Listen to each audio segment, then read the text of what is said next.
예, 오늘 함께 나눌 하나님의 말씀에 대해서 제목을 이렇게 해보았습니다.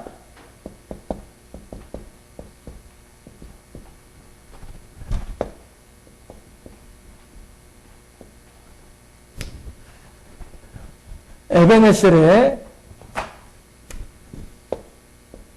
하나님이 나의 주님. 예. 에베네셀의 하나님이 나의 주님이십니다. 라고 하는 신앙 고백이죠. 예.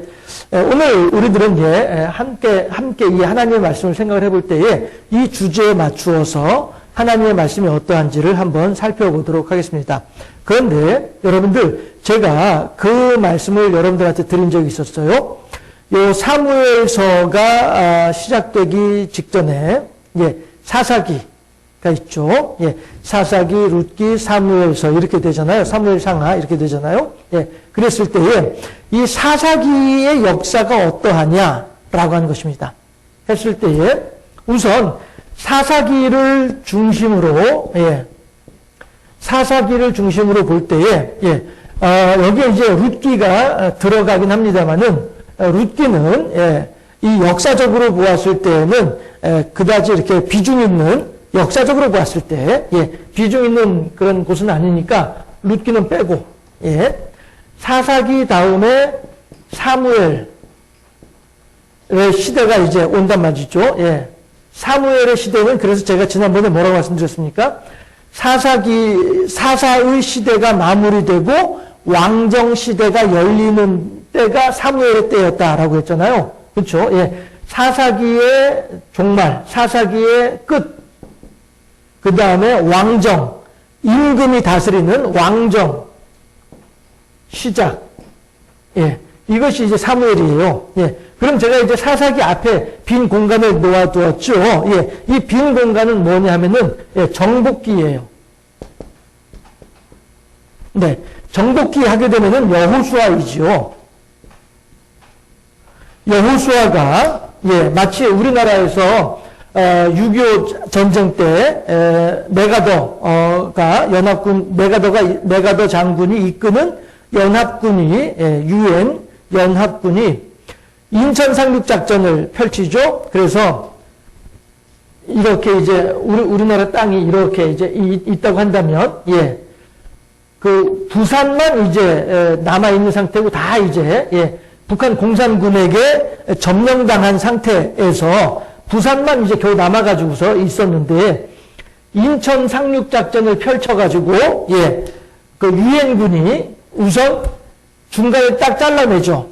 중간을 딱 잘라내니까 북쪽에서 보급품이 내려와야 되는데, 군수물자들이 내려와야 되는데, 무기라든가 식량이라든가 의약품이라든가 이런 것들이 북쪽에서 내려와야 되는데, 유엔군이 그 딱 잘라가지고서는 남북 간에 이거를 가로막아 놓으니까 남쪽에 있는 군인들은 지리멸렬할 수밖에 없는 거예요.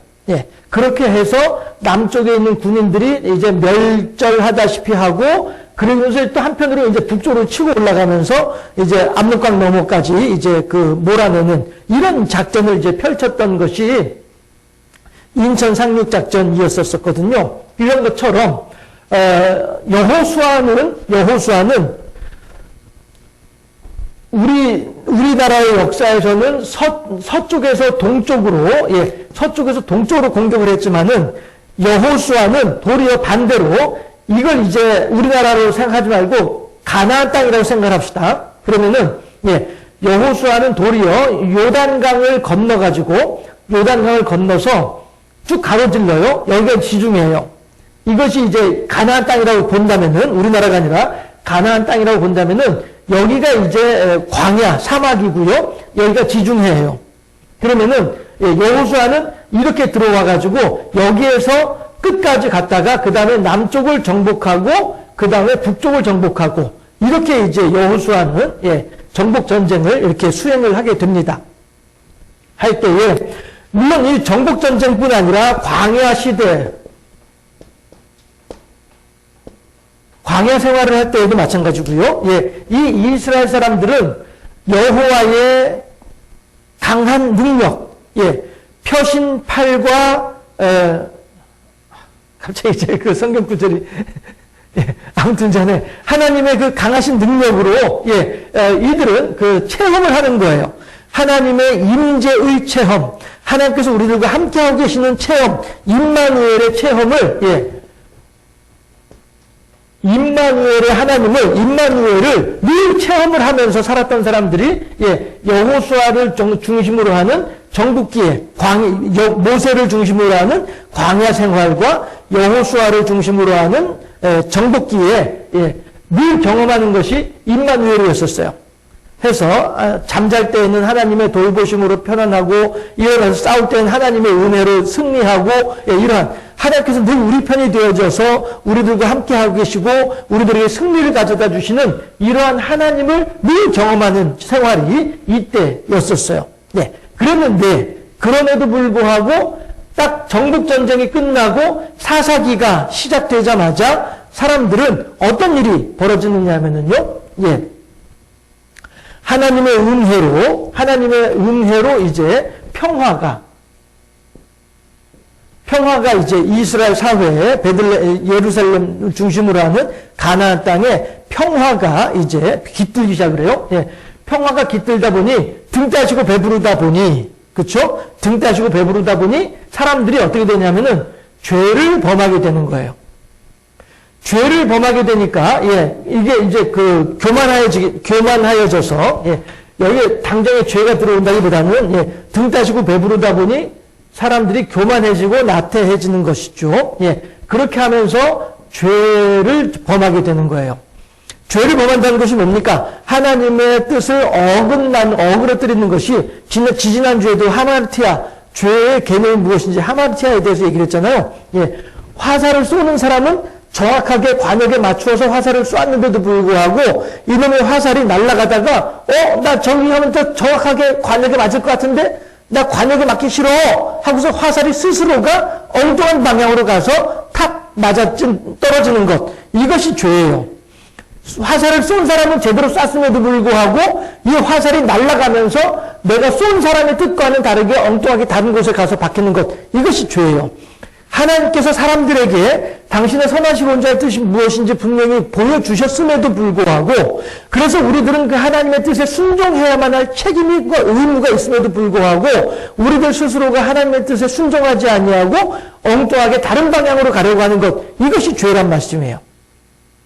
그런 것처럼 사람들도 마찬가지로 하나님께서 평화롭게 평안을 허락하셨을 때에 이 평안 가운데서 행복하다, 등 따지고 배부르니 너무너무 감사합니다 라고 하나님을 겸손하게 행하면은 좋을 터인데 등 따지고 배부르다 보니 사람들은 오늘 나의 이 평안함이 하나님의 은혜로 말미암는 평안함임에도 불구하고 마치 내 능력과 나의 노력으로 이루게 된 평안함인 줄로 생각하게 된단 말이죠.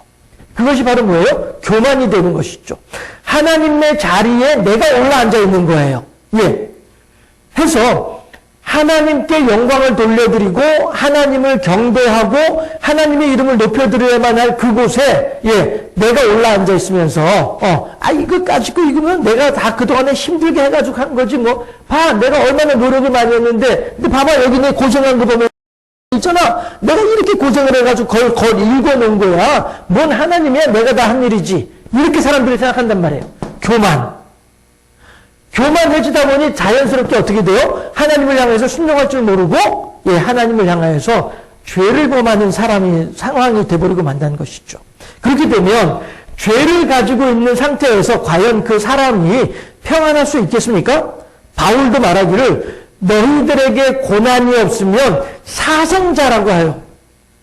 너희들이 살아가는 가운데 고난이 없게 되면 그것은 사생자와 마찬가지야. 왜 사생자예요? 사생자가 뭡니까? 애비 없는 자식이 사생자이잖아요. 그렇죠? 해서 너가 고난이 없다고 한다면 그건 사생자나 마찬가지야. 하나님께서는 당신의 사랑하시는 자들을 가르치시기 위해서라도 적절하게 고난을 주게 돼 있어. 고난을 당하게 돼 있어. 해서 우리들이 당하는 고난이라고 하는 것은 무슨 억울한 일 만나고 재수 엇붙어서 생기는 일이라고 생각할 것이 아니고 이 속에 하나님의 뜻이 분명히 있음을 우리들이 알아야 될 것이야. 이것이 사도 바울이 우리들에게 주는 교훈이거든요. 마찬가지로 사람들이 죄를 범할 때에 하나님께서 어떻게 됩니까? 징계를 하시는 거예요. 예. 우리들이 죄를 범했음에도 불구하고 징계가 없다고 한다면 그건 사생자라니까요. 분명히 이스라엘 사람들이 하나님의 자리에 자기가 앉아가지고 하나님께 영광 돌려야 될 자리에 자기가 있으면서 봐, 내가 얼마나 열심히 일한 줄 알아? 야, 내가 그때 목숨을 걸고 싸우는데 말이야. 이야, 17명이 달려드는데 17대1로 싸웠잖아, 내가. 이야, 내가 그래서 이긴 사람이야, 내가. 까불지 말아. 내가 어떤 사람인 줄 알아? 이런 교만. 주여, 나는 아무런 능력이 없사오나 주께서 제게 능력을 더하셔서 17대1로 싸우는데도 불구하고 내가 그들을 물리치고 지금까지 생명을 보존할 수 있었던 것은 오직 하나님의 은혜입니다. 라고 고백을 해야 되는 그런 겸손함이 있어야 될 텐데 그것이 아니라 까짓 거 걱정하지 마라. 내가 다 너희들도 염려하지 마라. 이렇게 교만함이 있다 보니 교만함으로 말미암아서 하나님을 향해서 죄를 범하게 되는. 그런데 이 죄를 범하고 있으니 하나님께서는 죄를 범한 인생을 가만히 내어버려 두면 그는 어떤 인생이에요? 사생자란 말이에요. 사생자. 죄를 범했음에도 불구하고 징계가 없다고 한다면 그것은 사생자란 말씀이에요. 애비 없는 자식이고 내놓은 자식이고 천의 고아란 말씀이에요. 그러니 하나님께서는 그 사랑하신 자에게 근실이 책망하시는 거예요. 그래서 잠언서에서도 초달을 참아 못하는 자는 자식을 사랑하지 않는 자란 말이에요. 그래서 자식을 사랑하는 자마다 근실이 징계하느니라, 가르치느니라. 하나님께서 이스라엘 백성들을 가르치기 위해서 징계를 하게 됩니다. 인생 채찍과 사람 막대기로 그 인생을 힘들고 어렵게 만드신단 말씀이에요. 그러나 그 어렵고 힘들게 만드는 것이 단지 그가 미워서가 아니라 단지 그를 망하게 하려고 하는 것이 아니라 단지 그로 하여금 고난 가운데 빠지도록 하려고 함이 아니라 도리어 하나님께서 돌아와 마음이 고난이여 하나님의 부르심이란 말씀이에요. 하나님의 부르심. 제가 아까도 이제 기도하는 가운데 어느 때든지 어느 순간이든지라고 하는 기도를 할 때 제가 떠올랐던 사람이 요나였습니다. 요나라고 하는 사람은 하나님께서 니느웨로 가거라 라고 했더니 해놓고서는 니느웨가 아니라 다시스로 도망을 가버리는 거예요. 여기 이 지도를 보게 되면은 니느웨가 대략 한 이쯤 대략 이쯤이 이제 니느웨라고 한다면은 그렇다고 한다면 다시스는 이쪽이에요. 내륙으로 니느웨는 내륙인데 땅 중앙으로 대륙 중앙으로 깊숙이 들어가야 되는데 도리어 요나는 바닷가로 도망을 가버린 거예요. 지중해 바닷가로. 그래서 다시스로 와가지고 여기서 이제 배 타고서 도망가려고 했던 거예요. 그렇게 했는데 그렇게 하나님의 뜻을 거스르고 도망가는 요나를 하나님께서 그냥 가만히 내버려 두셨다고 한다면 요나는 어느 시골에 가가지고 하나님의 낯을 피해서 시골에 가서 쓸쓸히 숨어 있으면서 혼자서 그냥 어떤 그런 아무런 이름도 없이 그야말로 이름도 없이 빛도 없이 그렇게 죽어가는 인생이 되고 말았을 거예요. 그러나 하나님께서는 이 다시스에서 배를 타고 도망가고 있는 요나를 사랑하시기 때문에 이 요나로 하여금 바닷물 속 깊은 곳에 요나의 표현에 의하면 요나서 2장에서 요나의 표현에 의하면은 땅의 뿌리, 산의 뿌리까지 내려갔을 때 바다 밑 바닥까지 내려갔을 때 그런데 그곳에 들어가서 난 이제 죽었구나라고 생각했는데도 불구하고 그곳에 하나님께서 나보다 먼저 와 계시면서 자리를 펼쳐놓고 나를 살아날 수 있는, 살 수 있는 방법을 내게 가르쳐 주신 분이 하나님이시다는 사실을 요나는 물고기 뱃속에서 깨달아 알게 되는 거예요. 징계라고 하는 것은 그런 거란 말이에요. 요나가 뱃사람들한테 여러분들이 오늘날 이렇게 큰 풍랑을 만나고 이 배가 뒤집어져서 여러분들이 죽을까 말까 지금 걱정하고 있는 것은 다른 것 때문이 아니라 나 때문이요, 나. 왜냐하면 내가 하나님께서 지금 이 니느웨로 가라고 하는 것을 갖다가 내가 어기고서 여기서 살고 있다가 니네로 가라는 뜻을, 하나님의 뜻을 어기고 내가 다시스로 와가지고 배 타고 도망가는 길에 하나님께서 나한테 화가 나서 하나님이 나한테 지금 삐쳐가지고 그래서 이런 일이 생기는 거니까 여러분들은 아무 걱정하지 말고 나를 바닷물 속에 던지시오. 여러분들은 나를 죽였다고 해서, 나를 바닷물 속에 던졌다고 해서 여러분들한테 어떤 고난이 있지 않고 책임을 묻지 않을 거니까 걱정하지 말고 나만 죽이시오. 그럼 여러분들은 삽니다. 라고 얘기한 사람이 요나란 말이에요. 그러면 그 순간에는 요나는 어떻게 생각했겠어요? 그래, 하나님, 야, 참 째째하신 양반이네. 그래, 내가 그래, 자기 말 안 듣는다고 말이야. 이 많은, 배에 타고 있는 이 많은 사람들을 죽이려고 해? 참네, 진짜. 이 하나님이 이거 참 째째하신 양반이네. 속 좁은 양반이네. 아이고, 알았소이다. 나 하나 죽이시오. 나 하나 죽이고 이 사람들은 살려주시오, 그냥. 이런 마음이었을 거란 말이죠.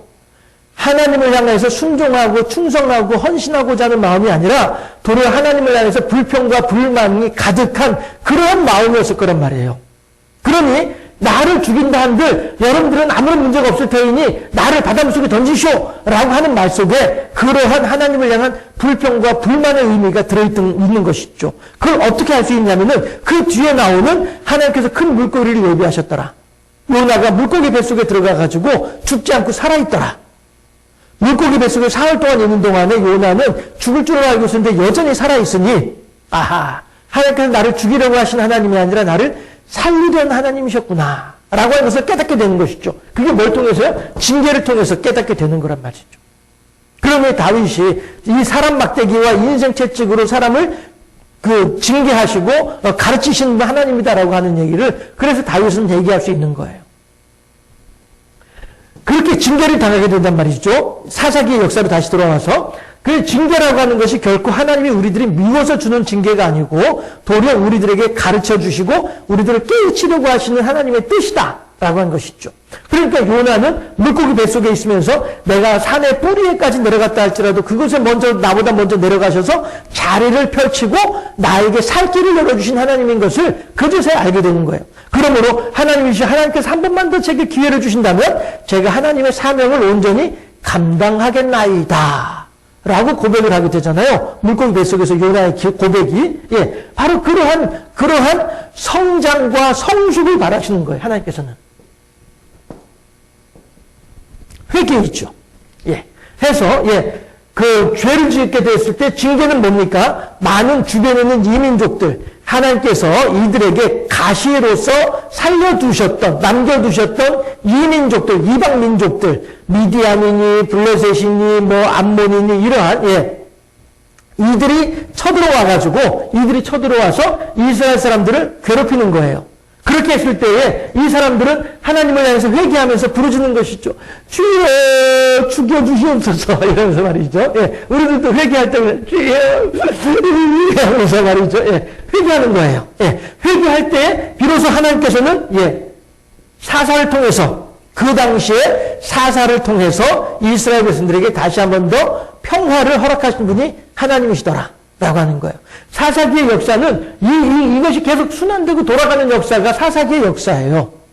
그런데 제가 왜 이걸 다시 말씀드리냐면은 사무엘서에서 사무엘이라고 하는 사람이 사사기의 끝이고 왕정의 시작을 하는 사람이 사무엘이라고 했잖아요. 사무엘도 사사란 말이에요. 그래서 오늘 읽었던 사무엘상 7장에서도 마찬가지로 이러한 역사가 이 구조가 사무엘 시대에도 그대로 있단 말씀이에요.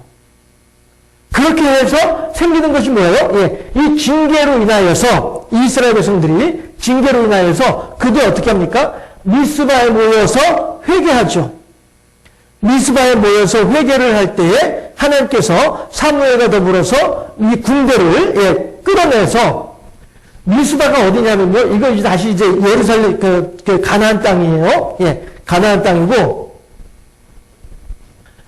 대략적으로 보게 되면 자 이렇게 해서 헐몬산이 있고요. 요단강이 있고요. 그 다음에, 저희 갈릴리가 있고요. 이렇게 이제 사해가 이제 요단강이 흘러내려가지고 갈릴리가 그 사해가 있으면요. 예루살렘이, 요쯤에 이제 예루살렘이라고 대략적으로 얘기를 하게 되면은 하게 되면 지지난주에 있었던 베세메스는 어디쯤이냐면은 이쯤이 이제 베세메스예요. 이쯤이 베세메스고 그 다음에 에베네셀은 여기 이쯤이 에베네셀이에요. 대략적으로 정확하진 않지만 대략 갈릴리하고 너무 가깝다. 한 이쯤이 이제 그러고 보니까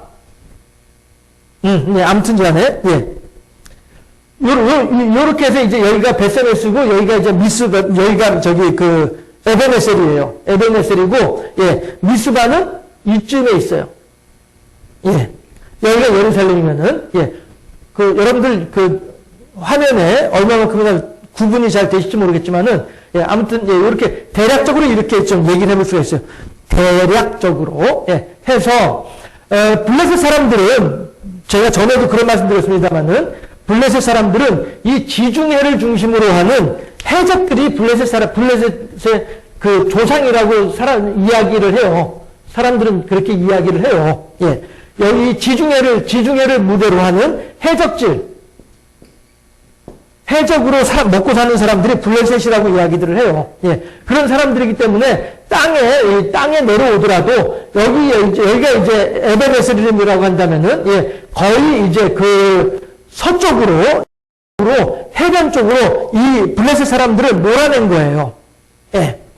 여기 예루살렘까지 여기 미스바 여기까지 블레셋 사람들이 쳐들어와가지고 자기들의 영토로 삼고 있었는데 그런데도 불구하고 사무엘이 이들을 쫓아낸 거예요. 쫓아내가지고 대략적으로 한 이만큼을 다시 이제 찾아낸 거죠. 여기까지는 아니구나. 여기까지는 아니고 한 이만큼 정도를 이만큼 정도를 찾아낸 거예요. 그래서 나머지 이제 요쪽 지역 이쪽 지역을 이제 블레셋 사람들이 차지할 수 있도록 이 빨간색 지역을 도로 다 찾아낸 거예요. 사무엘이 뺏어낸 거예요. 잃어버린 땅을 뺏어낸 거예요. 지금 그 얘기를 하는 거거든요. 자 보시면은 7장에 15절부터 보게 되면요. 이렇게 하죠. 사무엘이 사는 날 동안에 이스라엘을 다스렸으되 해마다 베델과 길갈과 미스바로 순회하여 그 모든 곳에서 이스라엘을 다스렸고 라마로 돌아왔으니 이는 거기에 자기 집이 있음이니라. 거기서도 이스라엘을 다스렸으며 또 거기에 여호와를 위하여 제단을 쌓았더라 라고 얘기를 하잖아요. 이게 뭐냐면은 결국에는 빼앗은 지역을 돌아다니면서 이스라엘 사람들을 하여금 여러분들이요 강하고 담대하시오 하나님을 의지하여서 우리들이 찾았던 이 땅을 다시는 저 블레셋 사람들에게 이방인들에게 빼앗기지 아니할 수 있도록 여러분들이 이 지역을 단단히 잘 지키시오. 이거 격려하면서 다닌 거예요. 그 지역마다 다니면서 부흥회하면서 이스라엘 사람들로 하여금 하나님을 향한 믿음으로 이 땅을 잘 지켜낼 수 있도록 믿음으로 할 수 있도록 그렇게 심령 부흥회를 하면서 다녔던 사람이 그 지역을 다스렸다라고 성경에서 표현을 하고 있지만은 엄밀하게 우리가 믿음으로 이 본문을 보게 되면 사무엘이 과연 그곳에 가서 뭘 했을까? 그렇지. 이스라엘 그 성을 지키고 있는 각 지역을 지키고 있는 이스라엘 백성들로 하여금 믿음에 굳게 서서 좌로나 우로나 치우치지 아니하고 하나님을 향한 이 땅을 잘 지켜낼 수 있도록 격려하고 독려하는 그런 일을 했겠구나. 바울이 그 일을 했잖아요. 가는 곳마다 교회를 세우면서 하나님의 말씀을 전하고 사람들로 하여금 하나님을 향한 믿음 안에 굳건히 세워질 수 있도록 도와주었던 사람이 바울이었던 것처럼 사무엘도 마찬가지로 그렇게 온 그 지역을 돌아다니면서 그 지역 사람들에게 하나님의 말씀으로 강하고 담대하게 이 지역을 잘 지킬 수 있도록 그렇게 격려하면서 그 땅을 다스렸던 사람이 누구예요? 사무엘이었단 말이죠. 그래서 결국에는 이 사무엘도 마찬가지로 마지막 사사로서 이 사사기의 이 패턴을 그대로 가지고서 다시 한 번 더 마지막까지 하나님의 말씀으로 이 땅을 지켜내는 이 사명을 잘 감당했던 사람이 누구냐 하면은 사무엘이었더라라고 하는 거예요.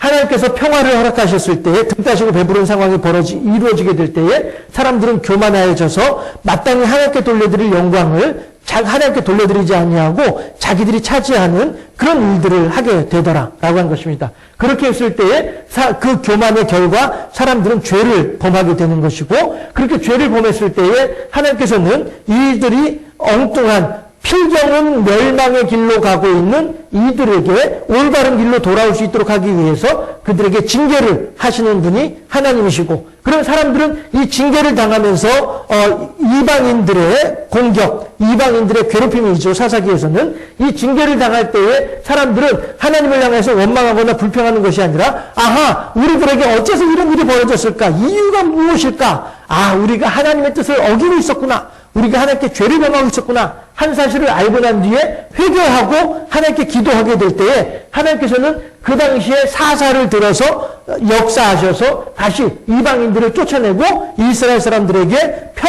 평화를 허락하신 분이 하나님이시다 라고 하는 이 구조를 볼 때에 사무엘도 마찬가지로 미스바에 모여서 사람들과 더불어서 회개한단 말이에요.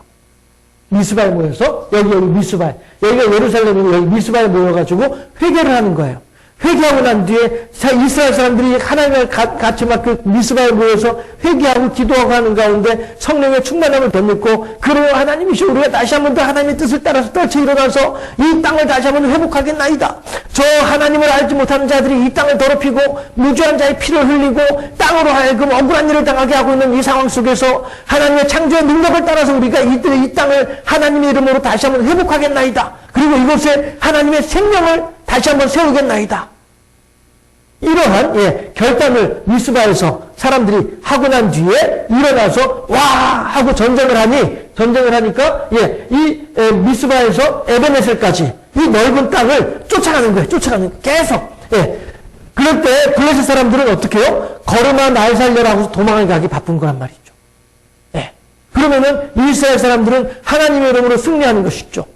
승리하고 또 승리하면서 계속 쫓아가는 거예요. 쫓아가서 어디까지 가는 거예요? 에베네셀까지 가는 거죠. 에베네셀 지역이 이렇게 강줄기가 흐르는 지역이에요. 이 에베네셀, 이 중심으로 해가지고, 에베네셀 중심으로 양쪽으로 해서, 이 바닷물이 흘러 들어오는 이 강줄기가 여러 개가, 5개 강줄기가 있어요. 그렇게 하다 보니 아마도, 그 강줄기까지 올라왔겠죠. 그래서 미스바와 센 사이에, 그러니까 여기가 미스바가 있으면은, 여기 미스바가 있으면은 이쪽에 어디 이제 센이 있겠죠. 그리고 센 지역과 에베네셀 사이에 강이 있었겠죠. 그러니까 강까지 가고 더 이상 이제 가지 않고 여기까지 오고서 강에다가 돌을 하나 세워놓고 여기가 에베네셀이야. 하나님께서 여기까지 우리를 도우셨도다. 라고 고백하게 되는 것이죠. 그리고 이 에베네셀 경계를 해서 이제 이 이스라엘 사람들의 땅이 회복이 되어진 역사가 사무엘을 통해서 이 사사기의 패턴으로 이루어지고 있더라라고 하는 것입니다. 그랬을 때에 에베네셀의 하나님이 누구예요? 나의 하나님이란 말이에요. 사람들은 에베네셀의 돌기둥을 바라보면서 야, 하나님께서 여기까지 도와주셨단 말씀이야? 우와, 야, 하나님 멋쟁이! 요즘 애들 말로 하면 하나님 짱! 이렇게 되는 것이죠. 이러면서 사람들은 이 지역을 볼 때마다 그래, 하나님께서 우리들과 함께하고 계시면서 하나님께서 우리들을 여기까지 돌봐주시고 하나님께서 우리들을 여기까지 지켜주셨구나 라고 하는 것을 다시 한번 마음에 되새기게 된다는 말씀이죠. 요즘 제가 이제 제 어머니 이제 돌아가시고 이렇게 하나님께 가시고 이렇게 하는 가운데에 제가 오늘 아침에도 그런 생각을 했습니다마는 안 믿는 사람들은 이래저래 제사 지내고 이런저런 날짜 기억해가지고 기념하고 이렇게 하고 있습니다만은 우리 신앙인으로서 하나님을 믿는 사람으로서 진정으로 애도하는 것이 무엇일까라고 하는 것에 대해서 다시 한번 좀 생각을 해보게 돼요. 아시는 분은 아시겠습니다만 이제 저희 어머니가 이제 목양실에서 이제 저랑 같이 지내고 이렇게 할 때에 사모님이 이제 와서 이제 하루 세끼 이제 식사를 챙겨서 어머니한테 드리면 어머니가 이제 식당에까지 나와가지고 걸어 나와서 거기서 식사하시기도 하셨지만 또 이제 그 이후에는 기동을 못하고 그냥 침상에 누워만 계시면서, 예, 밥을 이제 차려다 갖다 드리면은, 그때 이제 쟁반에다가, 큰 쟁반에다가 이제 밥하고 그릇, 반찬하고 담아서 그 쟁반을 들고 이제 들어왔단 말씀이에요. 근데 이제 한 번씩 이렇게 보면, 그 쟁반을 보면은, 예, 그때 그 어머니가 생각이 나는 거죠. 그리고 제가 이제 목양실에서 겨울에 이제 추우니까 그 조끼를 하나 이제 입고 있거든요. 근데 그 조끼는 실은 이제 저희 장로님이 장인어른 입으시라고 사드렸다가 장인어른이 안 입으시니까 이서방 자네 입으라고 하면서 주셨던 그 조끼예요. 그래서 제가 그 조끼를 입을 때마다 장로님이 생각이 나는 거죠. 물론, 예, 지금은 이제 마음이 많이 이제 무덤덤해져서, 예, 지금은 이제 뭐 그렇게, 그런 쟁반을 보거나 조끼를 보거나 이럴 때마다 눈물, 코, 뭐 이렇게 하는 일은 없습니다만은, 그래도 조끼를 입을 때마다 장모님이 생각이 나고, 쟁반을 볼 때마다 어머니가 생각이 나고, 이런 것들이 진정한 의미의 애도가 아닐까 하는 것이죠. 굳이 1년 365일 동안 아무것도 모르고 지내다가 오늘 제삿날이네? 때로는 제삿날인 줄도 모르고 지내면서 말이죠. 예, 제삿날이네? 알아서 그럼 제삿날이니까 가자 하고서 가가지고 예, 엉덩이 하늘로 쳐들고서 고개 땅에다 받고서 이렇게 하고 이런 것들을 통해서 우리가 어른에게 돌아가신 어른에게 할 만큼 했다라고 생각하는 것이 과연 합당할까? 그보다는 도리어 이렇게 어떤 한 가지를 볼 때마다 그를 생각하고 볼 때마다 그의 삶을 돌아보고 볼 때마다 그가 어떻게 우리들을 가르쳤는지 우리들에게 어떤 말을 했는지 이런 것들을 생각을 하고 그러면서 그 찬송가 가사에 있는 것처럼 나도 시시때때로 성경 말씀 읽으며 주의 뜻을 따라 살려 합니다 라고 하는 것처럼 말이죠. 이런 것이 진정한 의미의 애도가 아닐까? 라는 생각을 다시 한 번 더 해보게 되는 거예요.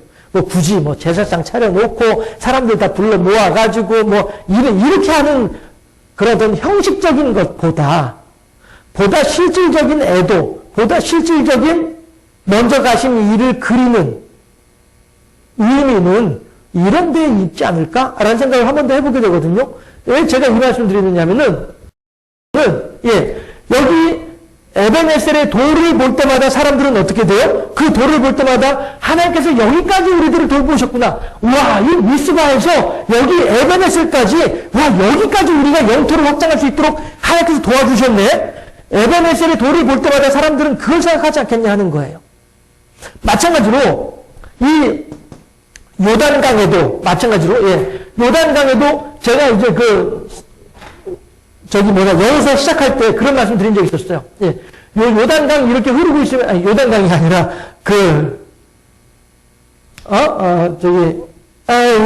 요단강 맞죠? 제가 갑자기 좀 헷갈렸어요. 예. 요단강 맞죠? 여기서 이제 홍해를 건넜고, 광야 맞을 때 이제 요단강을 건넜죠? 예. 요단강을 건널 때에도 하나님께서 뭐라고 말씀하시냐면은, 요단강 한가운데에 12덩이의 돌을 세워놓아라. 요단강 물이 딱 끊어져서 이스라엘 백성들이 홍해를 마른 땅 건너듯이 요단강도 이스라엘 백성들이 마른 땅 건너듯이 건넜단 말이에요.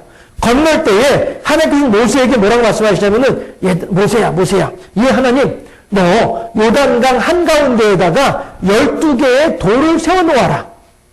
왜요 하나님?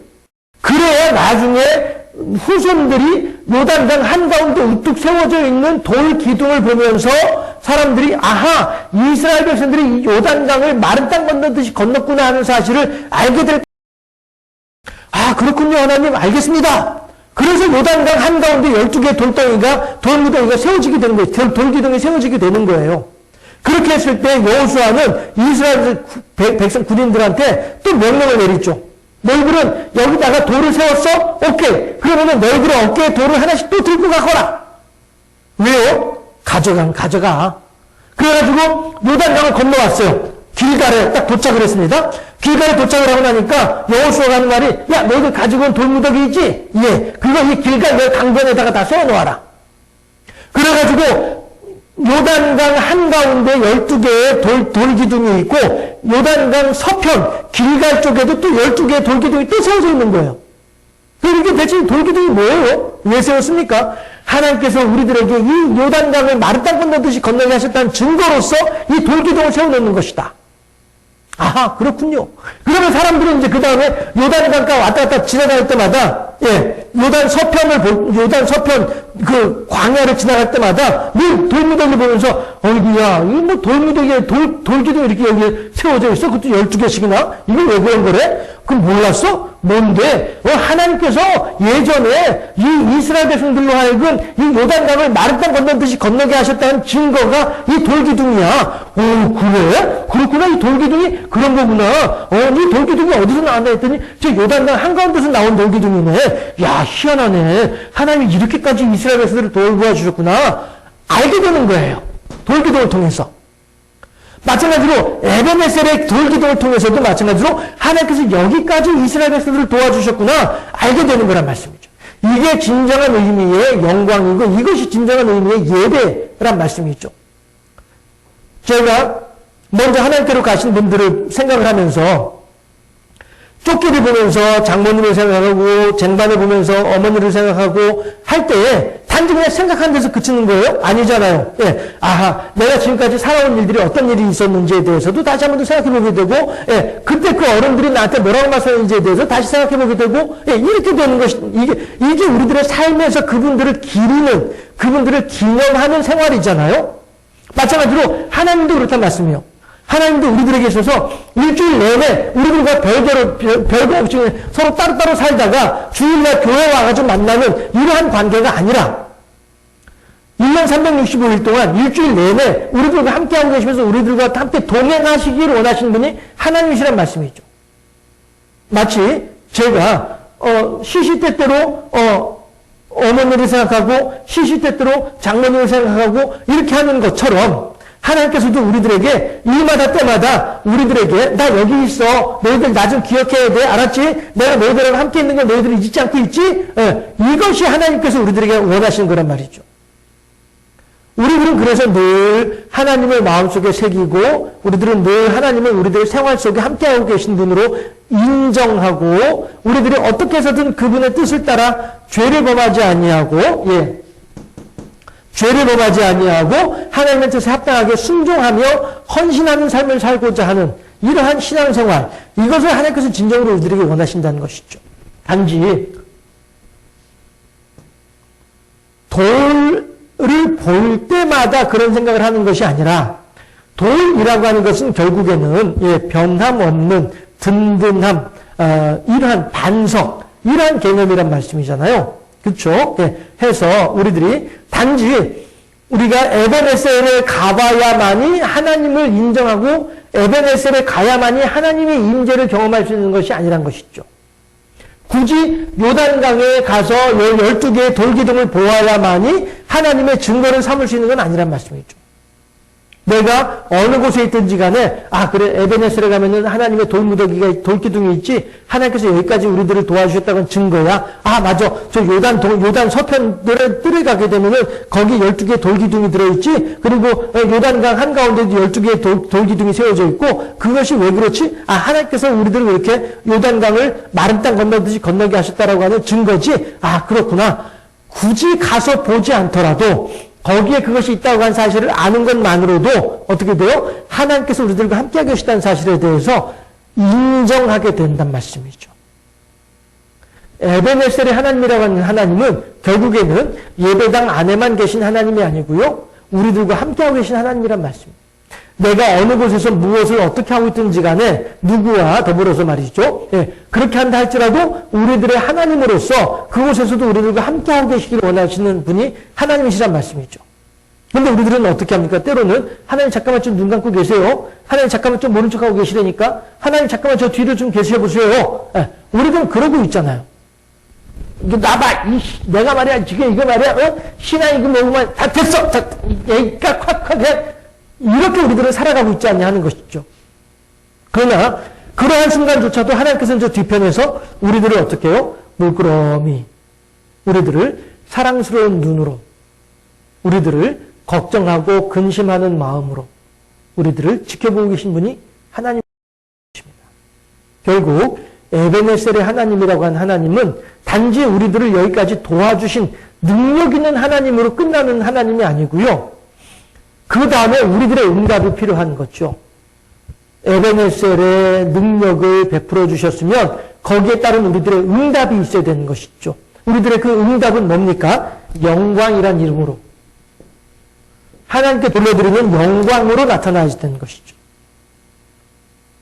그래서 우리가 때로는 내 뜻대로 뭔가 하려고 싶은 그런 생각이 든다 할지라도 나와 함께하고 계신 하나님이시니까 에베네셀의 하나님이시니까 단지 그 에베네셀만 그 하나님을 경험할 수 있는 것이 아니라 내가 에베네셀의 하나님인 것을 기억만 하고 있어도 내가 굳이 에베네셀까지 가지 않더라도 우리들을 지켜주시고 돌봐주시는 하나님인 것을 내가 알고 있으니까 그에 합당한 영광을 돌려드릴 수 있는 사람으로까지 성장할 때에 이것은 사람의 하나님을 향한 대답이 되는 거예요. 하나님께서 우리들에게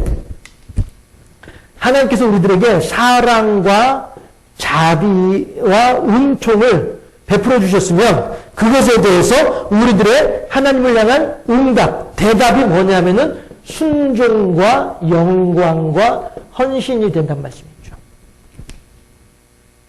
이 관계는 내가 굳이 에베네셀까지 가지 않아도, 내가 굳이 요단 서편 뜰에까지 가지 않아도, 내가 굳이 조끼를 입어보지 않아도, 내가 굳이 쟁반을 눈에 보지 않더라도, 그래도 늘 내 마음속에 있는 거란 말이죠. 하나님과 우리들과의 관계가 이러한 관계이어야만 하겠다는 것이죠. 이것을 하나님께서 우리들에게 원하신다는 것이죠. 그래서 나는 너희 하나님이 되고 너희는 나의 백성이 될 것이다. 이것이 이스라엘 백성들, 광야 백성들을 향한 하나님의 간절한 소망이었거든요. 얘들아, 너희들이 제발 내 말을 좀 따라줬으면 좋겠어. 내 뜻대로 너희들이 좀 살아줬으면 좋겠어. 그래서 너희들이 나에게 영광을 돌리는 너희들이 되면 좋겠어. 그렇게 해서 너희들이 내가 베풀어준 은혜를 풍성히 누리는 그런 행복한 삶을 살았으면 좋겠어. 그렇게 해서 나는 너희들의 하나님이 되고 너희들은 나의 백성이 되고 그래서 우리 둘이가 서로 함께 힘을 합쳐가지고 짝짝꿍하면서 재미있게 행복하게 잘 지낼 수 있으면 좋겠어. 이것이 하나님의 우리들을 향하신 간절한 소망이었거든요. 그러면 우리들은 이제 어떻게 해요? 그 하나님의 소망을 따라서 알았어요 하나님, 제가 하나님의 말씀에 순종해가지고요 늘 언제든지 일마다 때마다 하나님을 높여드리고요 하나님을 경배하고요 하나님을 찬양하고요 하나님께 순종하겠습니다. 그래서 하나님을 나의 하나님으로 삼고 나는 하나님의 뜻에 순종하면서 하나님의 백성으로서 살아가겠습니다. 그렇게 되면 하나님께서 약속하신 하나님의 무한하신 은혜가 30배, 60배, 100배 은총으로 우리들의 삶에 함께하게 되실 줄로 믿습니다. 하나님, 그래요. 하나님께서 우리들에게 기왕에 우리들에게 이렇게 은혜를 베풀어 주셨으니 저 또한 하나님과 함께 그렇게 행복한 삶을 살 수 있도록 했으면 좋겠습니다. 우리들의 결단, 하나님의 베풀어 주신 은총에 대한 우리들의 결단, 손뼉도 마주쳐야 소리가 나는 것처럼 하나님께서 우리들에게 은총을 베풀어 주실 때에 우리들이 거기에 대한 감사와 영광으로 마주칠 때 이럴 때에 할렐루야의 찬양이 영광이 드러나지게 된다라고 하는 것이죠. 하나님의 선하시고 온전한 뜻이 하늘에서 이루어진 것 같이 땅에서도 이루어진 역사가 완성되어지게 된다라고 하는 것입니다. 에베네셀의 하나님은 단지 능력을 베풀어 주신 하나님으로 끝나는 하나님이 아니에요. 에베네셀의 하나님이 나의 하나님이시고요. 그 능력이 크신 하나님이 나의 하나님이시고요. 내가 그렇게 하나님으로부터 큰 은혜를 받았어요. 그렇다면 그 다음은 어떻게 된다고요? 나의 응답이 있어야 되는 거예요. 나의 헌신과 순종과 찬양이 있어야 되는 것이죠. 이것이 진정한 의미에서의 에베네셀의 하나님에 대한 신앙 고백이다라고 하는 것이죠. 마치 저의 개인적인 얘기를 자꾸 꺼내서 좀 그렇긴 합니다만은 예를 들자면 그렇다는 거예요. 예를 들자면 해서 저 마찬가지로 저희 어른들이 먼저 가신 어른들이 저에게 무엇을 말씀하셨고 우리들에게 어떤 것을 원하셨는지에 대해서 그럴 때마다 다시 한 번 더 생각해 보게 되고 기억나게 되고 하는 것처럼 하나님도 마찬가지로 우리들의 삶 속에서 하나님께서 우리들에게 무엇을 원하시는지 무엇을 말씀하고 계신지에 대해서 우리들 스스로가 시시때때로 다시 떠올리고 기억해내고 추억해내고 회상해내고 그래서 나의 삶을 돌아보면서 맞아 하나님께서 이렇게 하라고 하셨는데 지금까지 이렇게 안 하고 있었네. 그럼 이렇게 하면 안 되지. 잘 다시 돌이켜서 다시 돌이켜서 하나님 뜻에 합당하게 변화되어지고 하나님께 아름다운 영광을 올려드리고 하나님의 뜻하심에 아름답게 순종하게 되고 이러한 신앙인으로 살아가는 것이 이것이 진정한 의미의 에베네셀의 하나님에 대한 신앙 고백이다라고 하는 것입니다. 그래서 사무엘은 그래서 자기가 살아있는 동안에는 늘 이 지역을 다니면서 여러분들이요 하나님의 말씀 안에 굳게 섭시다. 아무리 저 이방인들이 우리들을 괴롭힌다 할지라도 하나님 있는 믿음 가운데서 승리하도록 하십시다. 이 땅을 지키는 것이 하나님의 뜻에 순종하는 것입니다. 우리들이 하나님의 뜻에 합당하게 열심히 힘을 내서 두려워하지 말고 용기를 내어서 저 이방인들과 더불어 법 없는 율법 없는 자들 하나님을 알지 못하는 자들과 더불어서 싸워서 승리를 쟁취하여 하나님께 영광을 돌려드리도록 하십시다. 라고 사무엘이 이 지역을 돌아다니면서 말씀을 전할 때에 이스라엘 백성들은 아멘! 우리들이 어떠한 일이 있어도 이 사명을 감당하겠나이다. 순종하는 것이죠. 하나님께서 하나님께서 은혜를 베풀어 주실 때에 그에 따라서 사람들은 순종하고 헌신하는 거죠. 이게 진정한 의미의 에베네셀의 하나님이 되는 거예요. 여기까지 우리를 도우셨도다. 에베네셀이라는 말의 의미는 여기까지 우리를 도우셨도다 라고 하는 의미예요. 그러면은 여기까지 우리들을 도와주셨으니까 여기서 땡! 오케이! 됐어! 그럼 여기까지만 하고 여기서 그냥 흥청망청 에헤라디 하면서 교만에 죄를 범하는 이러한 인생을 그냥 살면 되는 것이야! 이래가지고는 안 되겠다는 것이죠. 하나님께서 허락하신 평화 가운데서 우리들은 더욱더 하나님을 향하여서 교만이 아니라 순종으로, 결단으로, 헌신으로 하나님께서 허락하신 평화 속에서 교만이 아니라 순종으로, 헌신으로, 결단으로 하나님께 영광을 돌려드리는 그런 삶을 살아야 되지 않겠냐. 이것이 진정한 의미의 에베네셀의 하나님에 대한 신앙 고백이다. 신앙인의 자세다. 받기만 하려고 할 것이 아니라 우리가 할 수 있는 만큼 하나님께 돌려드릴 수 있는 성숙한 신앙인으로 살아가는 우리 모두가 되어질 수 있기를 주님의 이름으로 축원합니다. 기도하겠습니다.